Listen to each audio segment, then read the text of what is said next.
আলহামদুলিল্লাহ, সমস্ত প্রশংসা সেই মহান রব্বুল আলামিনের জন্য, যিনি আমাদেরকে সৃষ্টি করেছেন এবং আমাদেরকে এত সুন্দর একটা জীবন দিয়েছেন।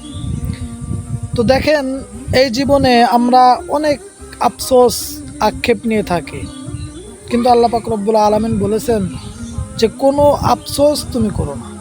যেটা গেছে সেটা গেছে, যেটা পাও নাই সেটা তোমার ভাগ্যে ছিল না। সুতরাং আমরা জীবনে কোনো কিছু নিয়ে আফসোস করব না। আর সাথে 5 ওয়াক্ত নামাজ কালাম পড়ব এবং এই নামাজের দাওয়াত মানুষের কাছে পৌঁছায় দেওয়ার চেষ্টা করব। কিন্তু আমাদের নিজেদেরই তো আমল ঠিক নাই, এই জন্য হয়তো আমরা পারি না। তো যাই হোক, সবাইকে আল্লাহ পাক রব্বুল আলামিন ভালো কাজ করার তৌফিক দান করুন।